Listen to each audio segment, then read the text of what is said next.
Hello and welcome to IP Study Video Lectures, and today we are going to discuss Chapter 7 from Grade 7 Social Science, and the name of the chapter is Advancement of Regional Culture. In this chapter, we are going to cover a few important topics like development of language, religious traditions, the Jagannatha cult, Rajputs, paintings, dance, pirs and temples, and lastly, fish as food. Now let us dive into the chapter. So during the medieval period, that is between 600 to 1600 CE, we see development or an era of diverse cultural growth. And how or why? Because the kings or the rulers from the Arabic or Persian part of the world, they came to India or they invaded India, and along with them they also brought their cultures, ideas, language, music, dance forms, art, architecture, and so on. As a result, we find significant influence of local culture, mixing of local culture with their own culture. Okay, another important reason for the evolution and emergence of regional culture and new regional kingdoms were development in trade and development in agricultural activities. Thus, medieval period, we can say it was an area of diverse cultural growth. Now, let us discuss the first topic of the chapter, that is development of a language. We'll start with the growth of Malayalam. Okay, so the Chera dynasty that was established in the southwestern part of India, that is present day Kerala. Okay, so the rulers of the Chera dynasty, they introduced Malayalam as their official language to record their official records and inscription. But however, in the same time, they were also influenced and inspired by Sanskrit. So that means they introduced Malayalam as a official language, but in the same time it was influenced by Sanskrit. Okay, as such we see many literary works of Malayalam that is inspired by the Sanskrit literature. Okay, moreover, such example or evidence can be seen in the drama or act that was enacted in temples. So all this act or drama were actually borrowed from the Sanskrit epics. Okay, thus we find an interesting integration of Sanskrit and local language or culture. Another example is the Maniparvalam language. So it was a blend of Malayalam and Sanskrit. Okay, so Maniparvalam, it was a blend of Malayalam and Sanskrit language. Okay, so it was a 14th century text on grammar. Okay, a 14th century text on grammar which was written in Maniparvalam, and the Maniparvalam literally means diamonds and corals, signifying two different languages, Sanskrit and Malayalam. After this, growth of Hindi. So Hindi also grew or developed during this medieval period. Okay, so medieval Hindi, it was in the form of Brij Bhasa, or it was a dialect that was spoken in areas around Mathura. And if you look at the important Hindi poets of that period, we find Tulsidas, who composed Ramcharitramanas, and Surdas, the poet of Sursaga. So this was also, in case of Hindi, Hindi also developed, or there was a growth of Hindi literature. Growth of Marathi. In the last chapter, we have discussed that the role of Bhakti Sen and Bhakti movement in the growth and development of Marathi literature, right? So Bhakti Sens played an important role in the growth of Marathi. The Bahmani kingdom, they used Marathi as their administrative language. Apart from this, the key literary work is Dhyaneswari by Dhyaneswar, or also known as Janeshwar. Apart from this, we also find many devotional songs called Abhangs, which was composed by Marathi poet Tukaram. And apart from him, there are other literary works by different poets, Marathi poets, okay, such as Namdeva, Eknath and Gora Kumbar. So these were the important Marathi poets. Now comes growth of Punjabi. So the growth of Punjabi, the role of Sikh Guru Sahiban is very immense. They enrich this language with their writings. Okay, and the Punjabi was developed, or we can say the origin of Punjabi can be traced in the medieval period, and at that time it was known as Gurumukhi. Apart from this, the folk tales in the Punjabi language also add richness to this language. And not only the Punjabi or the Hindu poets, we also find Muslim poets using Punjabi language. Okay, and their work was actually called Kissa. Okay, so the writings of Muslim writers in Punjabi was known as Kissa, and the famous Kissa is the Hir Raja written by Waris Shah. This is a picture of Waris Shah. So this is the growth of Punjabi, a language that was developed and it grew exponentially during the medieval period due to the Sikh Guru Sahiban. Okay. Now comes the growth of Telugu. So now Vijayanagara kingdom and its ruler Krishna Devaraya contributed greatly in the development of Telugu. Okay, Krishna Devaraya, he himself was a great poet. Apart from being a great ruler, he was also a great poet, and he wrote Amukta Malyada. Okay, so this is one of the greatest poetic work of his period. Apart from him, we also have Tenali Rama as his court poet. Okay, so we have Krishna Devaraya and his court poet Tenali Rama. Thus, all these different cases of development of language shows that the different rulers, they were very proud in their local language and they contributed in the growth of local languages.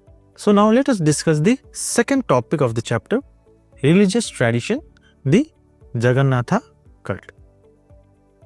So if you look at the Jagannatha cult or group, it is a synthesis of several religious sects such as tribal religion, Brahmanism, Buddhism and Vaishnavism.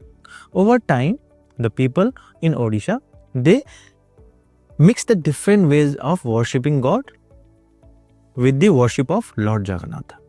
Okay, so their methods, their ways of worshipping their God, they mixed it with the worshipping of Lord Jagannatha. So over time, what happened? The belief and practice of the people of Odisha, it was closely associated with the cult of Lord Jagannatha, and this united different religious groups.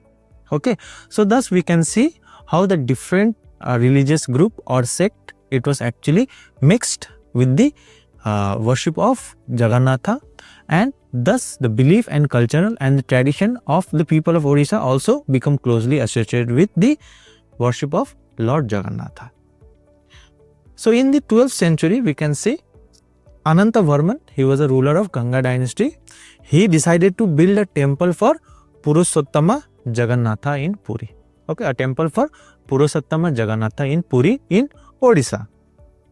As such, many rulers who wanted to gain control over Odisha, they wanted to gain control over this particular temple, Jagannatha temple at Puri. And why so? Because they thought that this would make their rule acceptable to the people, or this would legitimize their rule to the people. Now comes Rajput. So when we talk about the Rajput, in the 19th century, most of the Rajasthan were called Rajputana by the British. So British called the region, the present day Rajasthan, as Rajputana. Why so? Because of the presence of Rajputs. However, we do find Rajput in different part of India, but especially in Rajasthan, they were heavily concentrated, or the area of Rajasthan was heavily influenced by Rajputs. And we also know Prithviraj Chauhan, a famous Rajput ruler, right? So we see the glory, the heroism, the valor, all these of Rajput, they were actually recorded in poems, songs, stories, okay, and all this meant to inspire the coming generation or the successor of Rajputs. So, and they were actually successful because the people were actually attracted to these stories and poems because it depicted dramatic situation and strong emotions like loyalty, friendship, courage and anger. We also find the role of women as very important in all this war and all the stories, because war was fought either to win or protect women. And women also showed bravery by sacrificing themselves. Okay, or we can say following the heroic ideas of their husband by sacrificing themselves. And we also see the mentioning of Sati Pratha in some of the text. So this is the Rajput and their glory. Now the next topic is paintings. So when we talk about the earliest evidence of murals during the Sultanate period, it is in Kasida and it mentions about Iltutmish. Another evidence is Tariq-e-Firoz Shahi and it mentions Firoz Shah Tughlaq seeking to ban the tradition of figural painting in the walls of the palace in Delhi. Okay, thus we see Islamic calligraphy becoming prominent across South Asia during this period. Okay, not only this, the earliest copy of Quran being written in Gwalior is another evidence. Okay, and this manuscript, it was beautifully decorated with different kind of design. So now, with time, during the with the passing of time, during the 15th century, or we can say by 15th century, Kingdom of Gujarat, Malwa and Jaunpur, they emerged as a center of art. Paintings during the Mughal period, it transformed, okay, with different styles and subjects that was depicted in the paintings. And if you see the origin of Mughal painting, it traces back to Kabul in Afghanistan. Okay, so during the reign of Humayun, we find two Persian artists, Mir Sayyid Ali and Abu Sabant. And these two artists were also deputed by Akbar to illustrate the manuscript of Hamza Nama. So thus we see Mughals also patronized paintings. Okay. Now, what were some of the important features of paintings during this period? First one, we find restrictive movement of the figures.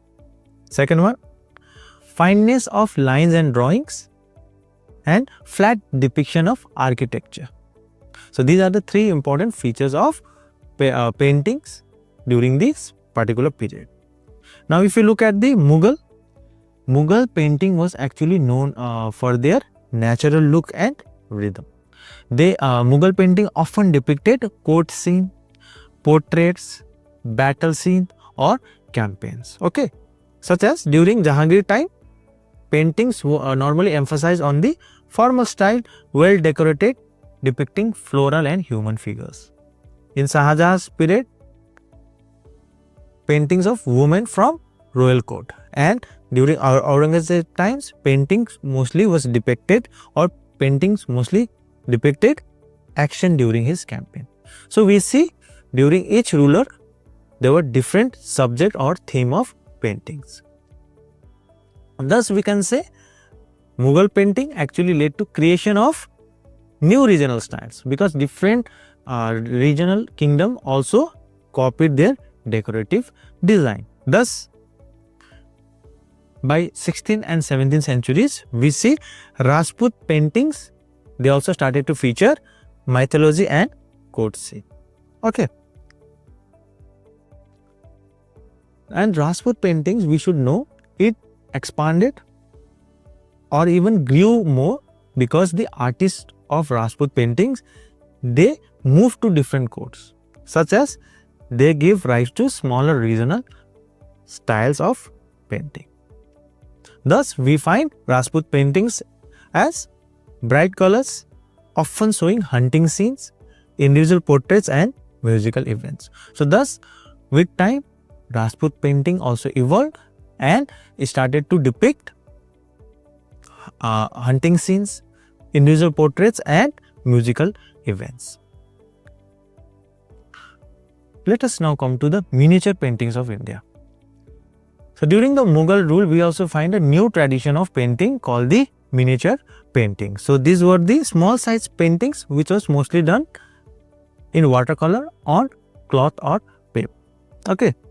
So after the decline of Mughal Empire, many of the artists, as we have already discussed, they actually moved to different surrounding or neighboring courts. As such, they moved to courts of Deccan and Rajputs of Rajasthan. So miniature painting also depicted rulers, court scene, themes from mythology and poetry. So these were the feature or themes of miniature painting. Thus we can say the school of Mughal painting influenced different regional paintings such as Pahadi school of painting, Rajput school of painting, Kota school of painting and Bandi school of painting. Thus Mughal paintings or the way Mughal patronized painting, it actually helped and influenced different school of paintings. So now the next topic is dance. So the regional dance, they significantly contributed to the development of various regional cultures. Okay, so many dance forms, they originate as a form of expression of devotion to the god or celebration of events. However, in the medieval period, it was recognized as a form of or means of entertainment. Okay, in India we have many classical dance forms such as Kathak, Odissi, Bharatnatyam, Kathakali, Manipuri and Kuchipudi. So firstly, we will discuss about Bharatnatyam. It is the oldest Indian classical dance form. It is also known as Dasiyattam in Tamil Nadu, and it was originally performed by the Devdasis or temple dancer. Okay, and if you look at the theme, it mostly expresses Hindu religious themes. Next comes Odissi. It is a classical dance form native to Odisha. Okay, it originated and it developed in temples, but later it flourished in royal courts as well. So now the next dance form is Manipuri, and it is native to the state of Manipur. Okay, and it is linked to folk traditions and rituals. And when we look at the themes of Manipuri dance, it is taken from the episodes of the life of Lord Krishna. Next is Kuchipudi. This is a classical dance form native to the state of Andhra Pradesh. And when we look at the themes, we see mythological tales and stories from Hindu epics are depicted. Kathakali. It is native to the state of Kerala. And one of the striking features of this dance is the elaborated costume and makeup worn by the dancers or performers. And the dance, it depicts the victory of truth over falsehood. And lastly, we have Kathak. The word Kathak itself is derived from Sanskrit word Katha, which means story. Thus, Kathakar means storyteller. Okay, and again, this dance, it narrates mythological stories through steps and expressions. So we can say the themes of this dance is mythological stories. So the origin of Kathak, if we see, it was originally it was performed in the village squares and temples courtyards. Okay, and slowly it evolved into, or we can say it was influenced or taken or performed in royal courts. And if you look at the gharanas or styles of Kathak, we have three gharanas: Jaipur Gharana, the Banaras Gharana and the Lucknow Gharana. Now let us discuss the transformation of Kathak. So with the spread of Bhakti movement, Kathak dance, it became an important form of devotion art.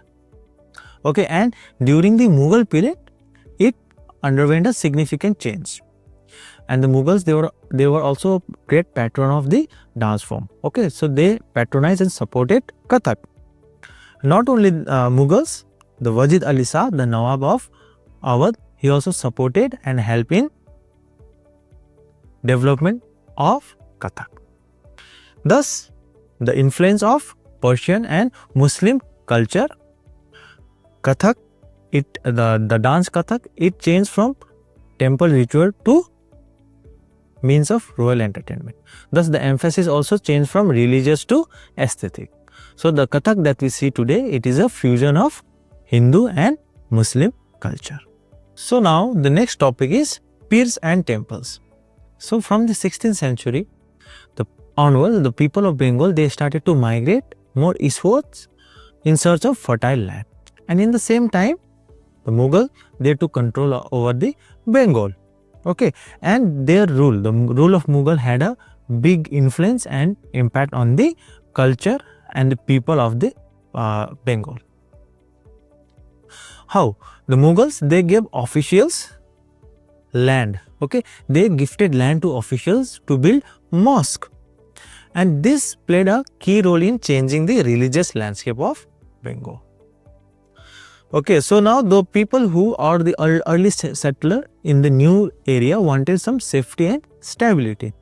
Okay, they wanted someone to lead. Thus, the community leaders, they came forward and they provided or they acted as a teacher and judge, thus providing safety and stability. And these community leaders or these leaders were called pirs.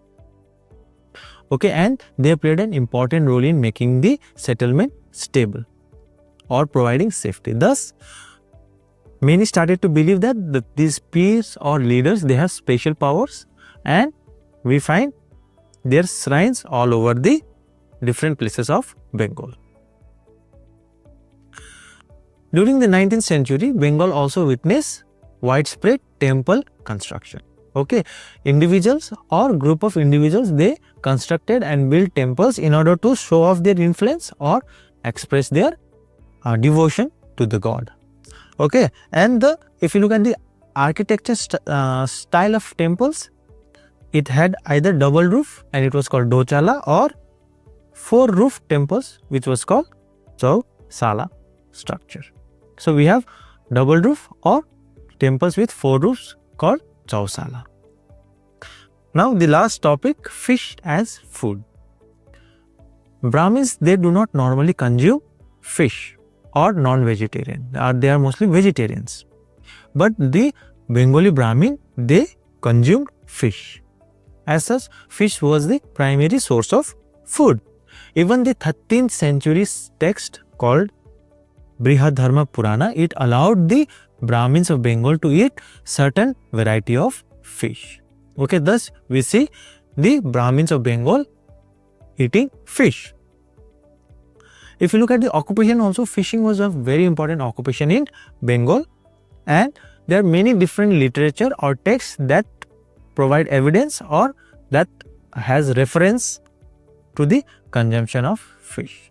Even if you look at the walls of temples and viharas, it depicts scenes of fish getting sold in the market or fishermen taking fish to the market. Okay, so this is the fish as food in Bengal. So now let us summarize few important points that we have discussed in this chapter. So Hindi emerged as an important language in the medieval India. Apart from Hindi, we also find Malayalam, okay, we also find Punjabi, we also find Marathi, their origin and development during the medieval period. Marathi, the development of Marathi, the Bhakti sense played an important role in Maharashtra regarding the development of Marathi. And when it comes to Punjabi, many Muslim writers wrote in Punjabi and it is called Kissa. In the south, Malayalam emerged as a very important local independent language. Okay. When we look at the Jagannatha group, there was a fusion of different religious sects. Okay. And Jagannatha cult or group, it served as a unifying force.